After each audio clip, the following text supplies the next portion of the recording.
Bienvenidos, ya estamos en Derecho a tus Derechos. Aquí empieza nuestro programa de hoy. Soy Víctor Hugo Vargas y hoy tenemos un tema muy interesante para ustedes. Un tema de actualidad, un tema que en algún momento nos toca cuando especialmente estamos en la calle, nos trasladamos en el autobús, en el metropolitano, en el tren eléctrico, o cuando subimos, o cuando las señoritas, nuestros hijos, nuestras hijas suben a esos autobuses totalmente abarrotados, especialmente en horas punta, o cuando están paseando por la calle y escuchamos pues toda clase de improperios, agresiones que tienen alguna connotación sexual. Eso el Código Penal lo ha tipificado como el delito de acoso sexual. Y a propósito, hay casos emblemáticos que se han estado ventilando a través de los medios recientemente. Hoy vamos a explicar un poco cómo es que funciona esta figura del llamado acoso sexual.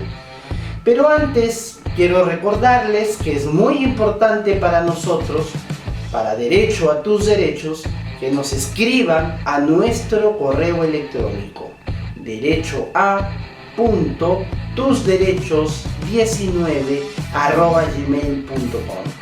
Y también nos sigan en nuestras redes sociales, en el Facebook, en el YouTube, y que nos escriban. Es muy importante para saber cuáles son sus comentarios, sus opiniones, sobre qué temas quieren que aquí se trate, para que este programa siga pues saliendo día a día.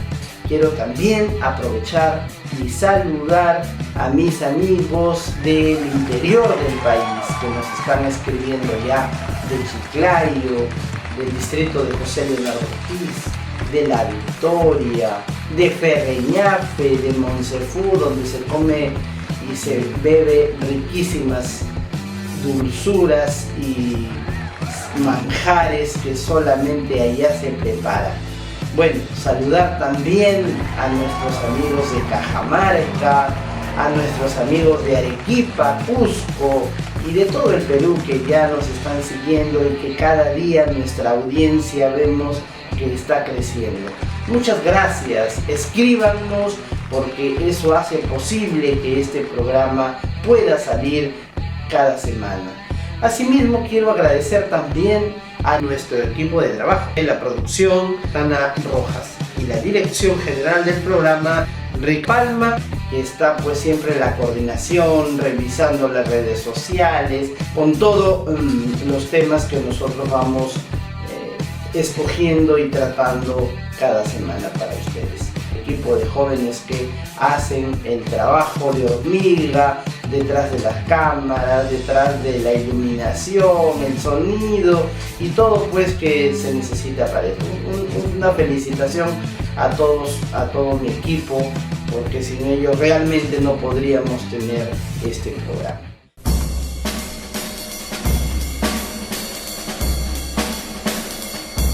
Bien, entonces ahora vamos a empezar a comentar, y les decía que sobre este tema del acoso han habido en los medios de comunicación algunas cuestiones muy emblemáticas, algunos casos mediáticos emblemáticos. ¿Quién no recuerda del tristemente célebre congresista Mamani, ¿no?, que fue acusado de acoso sexual a una hoster, a una hermosa de una línea aérea, y que él trató por todos los medios de negar, decir que no era, que estuvo enfermo, que una serie de artilugios mal organizados, mal presentados por su propia defensa, y que finalmente terminaron con su sanción por el Congreso 120 días fue suspendido por la Comisión de Ética cuando realmente debió ser desaforado.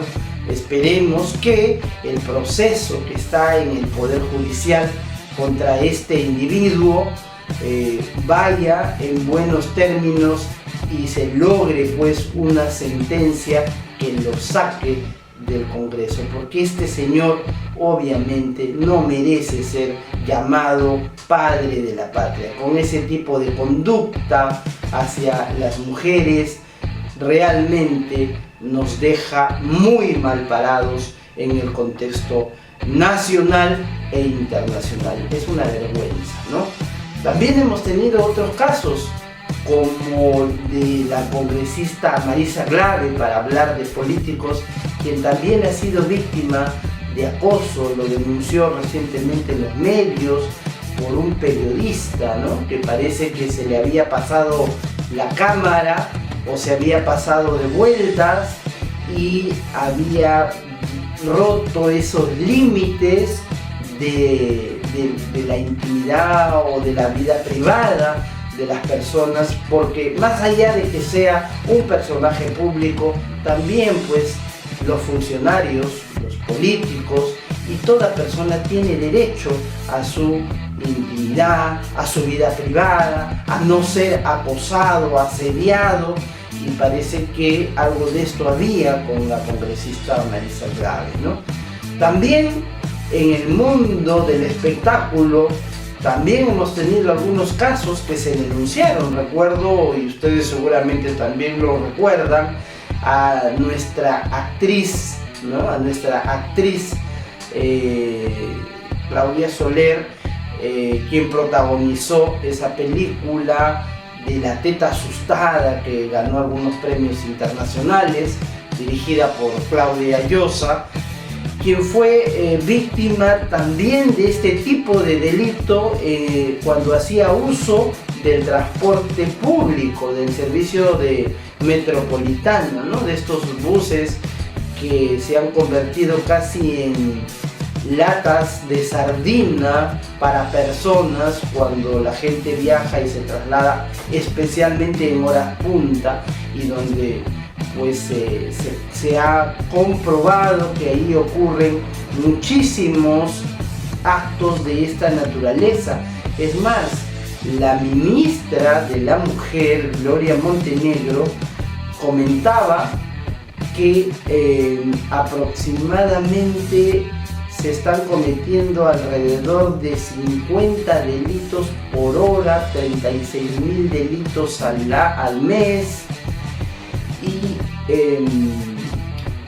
hasta el mes de abril, en lo que va del año, la ministra dice que se han registrado casi 460 denuncias de acoso ocurridas en este servicio del metropolitano. Bien, en realidad las cifras son alarmantes frente a este problema, que está vinculado a otros problemas también que tienen que ver con la violencia hacia la mujer especialmente, porque claro, la víctima de la mayoría de los hechos considerados como acoso sexual son mujeres, ¿no? Y eso se liga a una forma más de la llamada violencia contra la mujer, o violencia de género, violencia étnica, y de todos esos males que nuestra sociedad está padeciendo últimamente con mayor énfasis. Pero bueno, vamos a hablar un poco más técnicamente de esta figura que está ya en nuestro Código Penal, descrita especialmente en el artículo 176b.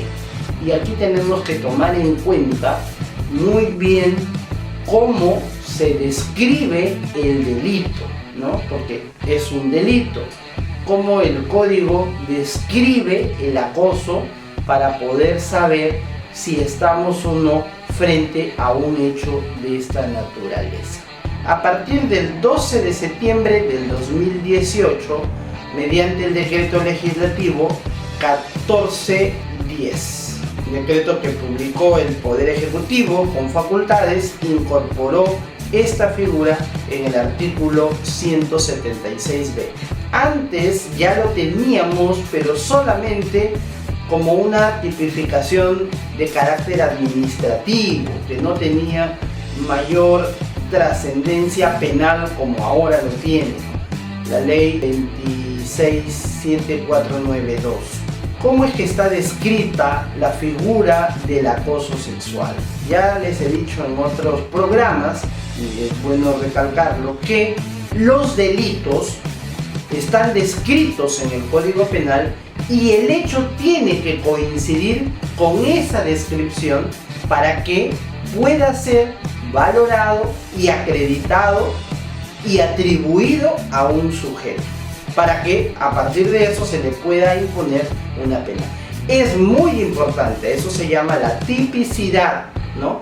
Que el acto sea un acto típico, o sea, que esté descrito en la norma penal, porque ya saben que aquello que no está descrito en la norma penal o que el hecho no coincide con la descripción de la norma penal no va a ser delito.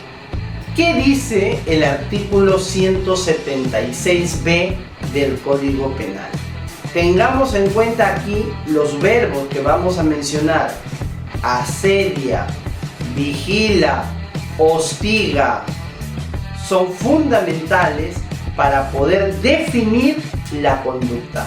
Tiene que encauzarse dentro de esos verbos, o sea, el sujeto a quien pretendemos acusar y al quien pretendemos sancionar por el delito tiene que realizar cualquiera de esos verbos. Además, busca establecer contacto con una persona sin su consentimiento para realizar o para llevar a cabo actos de connotación sexual. ¿Y cuáles son los actos de connotación sexual? Muy bien, el artículo no nos está diciendo cuáles son esos actos de connotación sexual, pero ahí tenemos que remitirnos a la norma administrativa que mencioné hace un rato y podemos decir que los actos de connotación sexual pueden ser vinculados a, por ejemplo, al hostigamiento. ¿Cuáles son los actos vinculados al hostigamiento? Por ejemplo, la promesa de tener para esa persona un trato preferente, un trato especial respecto a su situación actual o futura, a cambio de que esta persona acceda a tener alguna actividad sexual con el sujeto. Una persona que va, le insiste, que le promete el oro y el moro y que va a mejorar, le ofrece prebendas, etc., y no la deja en paz a la persona hasta con el propósito de tener con esa persona acto sexual, la está hostigando. Y si eso sucede, entonces estaría incurso dentro de la connotación que está marcándonos el artículo 176. Otra circunstancia de actos de connotación sexual, cuando a través de amenazas, de manera expresa o de manera implícita, sugestiva, se sugiere, se infiere que esta amenaza tiene que ver con que la persona deba realizar para el sujeto alguna actividad de connotación sexual. Puede ser tener un acto sexual, puede ser acceder a permitir tocamientos o algún tipo de otras actividades vinculadas a las expresiones sexuales. El asedio, cuando estamos frente a un asedio, cuando se utilizan para referirse o para comunicarse con una persona usos de términos sexistas, uso de expresiones vinculadas o que tienen que ver con expresiones relativas al sexo de las personas, ¿no? Vinculadas a alguna parte de su cuerpo, proposiciones sexuales, obviamente, gestos obscenos, ya sea directa o indirectamente, o a través de incluso imágenes, y que todo ello resulte para la persona insoportable, ofensivo, humillante, hostil, ¿no? Entonces todo eso se llama asedio. Entonces, por ejemplo, y eso se usa mucho, a la gente que va por la calle, a las chicas sobre todo, algunos individuos les lanzan una serie de palabras, improperios, refiriéndose a su forma de caminar, a su cuerpo o alguna parte específica del cuerpo. Entonces ahí estamos frente a un asedio, ¿no? Y eso es denunciable. También esto que se da y que ocurre en los medios de transporte, por ejemplo, los acercamientos corporales, dice la norma, los roces, tocamientos u otras conductas que también resulten ofensivas y no deseadas para la víctima, ¿no? ¿Cuántas veces se ha denunciado en los medios, por ejemplo, que a sujetos pervertidos se los ha encontrado masturbándose en los medios de transporte, con el miembro externado, y una serie de aberraciones, de conductas aberrantes, pues que ahora están perfectamente tipificadas y que constituyen el acoso sexual. El trato ofensivo, hostil hacia la persona que rechaza estos asedios, también obviamente va a ser configurado como asedio. Penas. Las penas son de dos categorías. Tenemos las penas del tipo base, que va de 3 a 5 años, y del tipo agravado. Las penas del tipo agravado, cuando son las que van de 4 hasta 8 años. ¿Y en qué circunstancias entonces vamos a hablar de los casos de agravación de la pena? Ahora lo vamos a mencionar. El primer caso, cuando se trata que la víctima es una persona adulto mayor, o cuando la víctima se encuentra en estado de gestación, ¿no? Está embarazada, o se trata de alguna persona con discapacidad. Aquí quiero también mencionar, por ejemplo, que en el caso de acoso no solamente es de hombre a mujer, puede ser también de mujer a mujer, de hombre a hombre o de mujer a hombre. O sea, la ley no distingue. Lo importante es que el acoso es de una persona a la otra, ¿no? Independientemente de su sexo. Otro agravante, entonces el primer agravante, repito, adulto mayor, mujer en gestación o persona con discapacidad. En esos casos la pena va de 4 a 8 años. También la misma pena si la víctima y el causante del hecho, ¿no?, han tenido una relación sentimental, o han sido convivientes, o han sido casados, o hay entre ellos algún vínculo parental en el 4º grado de consanguinidad y 2º de afinidad. 4º grado de consanguinidad llega hasta el primo, ¿no? Y 2º grado de afinidad llega hasta los cuñados. Entonces, en esos casos, eso es un agravante y la pena también va de 4 a 8 años. Un tercer agravante que nos dice el código es cuando la víctima vive en el mismo domicilio que el agente causante, ¿no?, del hecho, o comparten espacios comunes en una misma propiedad. Por ejemplo, no viven en el mismo departamento, pero viven en el mismo condominio, por ejemplo, ¿no? Entonces, ese hecho también es un agravante y también le corresponde la pena de 4 a 8. También cuando la víctima está en condición de dependencia o subordinación respecto al agresor. ¿Cuándo se da esto? Por ejemplo, en una relación de trabajo, ¿no? Ahí hay un acoso. La empleada, la secretaria o el secretario. La cuarta condición agravante para el delito es cuando la víctima se encuentra en condición de subordinación o dependencia con respecto al agresor. Podríamos señalar como un ejemplo cuando la víctima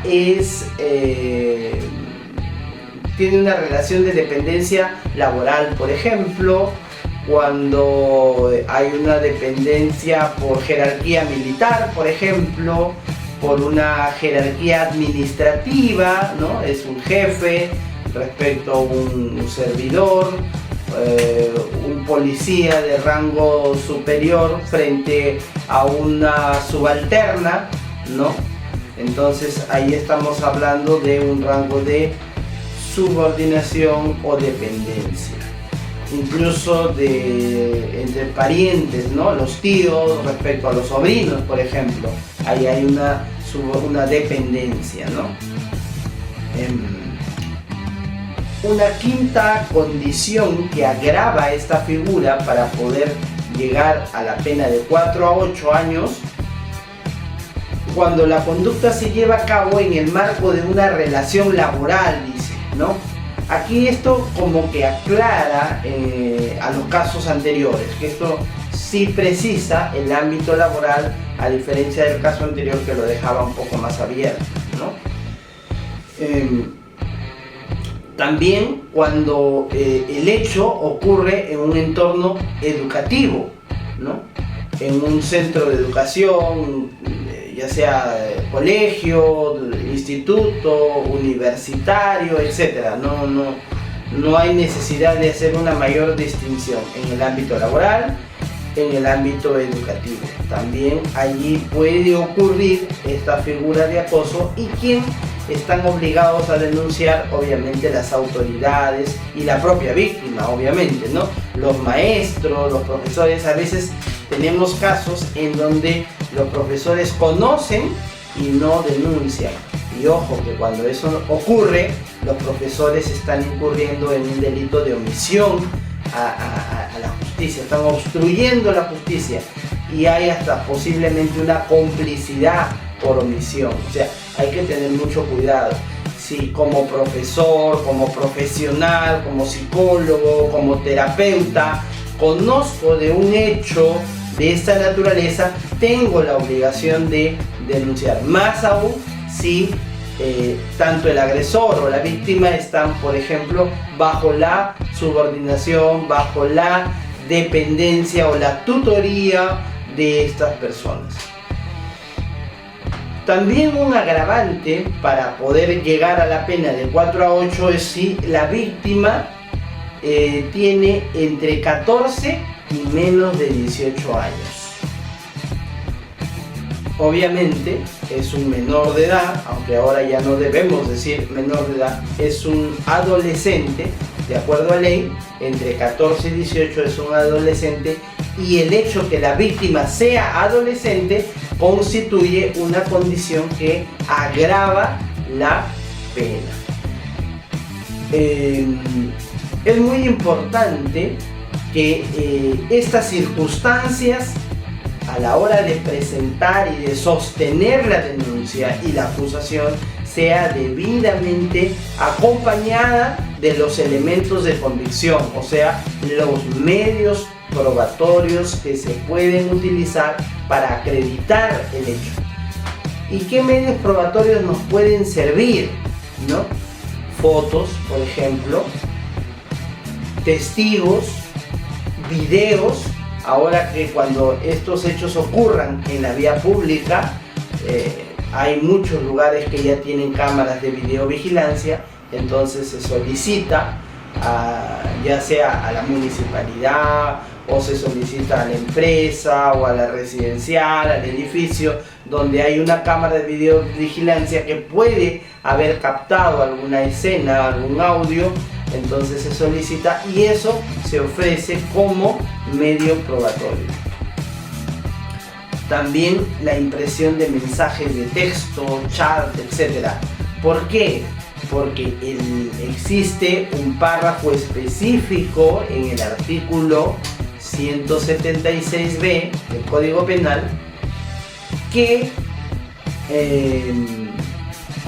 nos lleva a que el delito también se puede cometer, el acoso sexual también se puede cometer a través del uso de las redes sociales, ¿no? Por ejemplo, a través de el WhatsApp, de Skype, el Instagram, o valiéndose del uso de cualquier tecnología de la información y de la comunicación. O sea, cualquier mecanismo tecnológico que se utilice para acosar, hostilizar, vigilar, perseguir, acercarse a la víctima, constituye también el delito de acoso. O sea, no es que no, pero fue por internet, no, que fue por WhatsApp, no, que fue solo una foto. Eso constituye un delito de acoso. Y a los padres hay que recomendarles en ese sentido que sean muy vigilantes de el entorno y las libertades que a nuestros hijos le damos para el uso de la computadora, de la internet, las cabinas, donde pues ellos son altamente vulnerables. La red, por más que se diga, no es segura y ahí hay acceso a mucha información que no se puede controlar. Entonces es necesario que los padres siempre hagan un acompañamiento, se converse, se dialogue con los hijos, con las hijas, para que estén alertas frente a este tipo de agresiones. Los acosadores, los violadores, los pederastas y todo este tipo de gente que tiene estas desviaciones conductuales y que cometen esta clase de aberraciones, pues no tienen escrúpulos y se valen de cualquier circunstancia para poder acercarse a las víctimas. Y a eso tenemos que ajustar y ser muy vigilantes de las actividades, de los ambientes en donde van a estar nuestros hijos, nuestras hijas, porque obviamente están altamente expuestos. Muy bien amigos, yo con eso creo que ya estamos llegando al final de este programa. Espero realmente que la información les haya servido de mucho y que cuando hay un caso de esta naturaleza denuncien a través de la comisaría, los centros de emergencia mujer, la línea 100, la Fiscalía de Familia, la Fiscalía Penal. O sea, tenemos muchos lugares donde denunciar, así que vayan, denuncien, no tengan ningún temor y todo el proceso es completamente gratuito. Bueno, con esos consejos los dejo, hasta la próxima semana, cuídense mucho, pásenla bien y recuerden que aquí en Derecho a tus Derechos, hecha la ley, no hay trampa.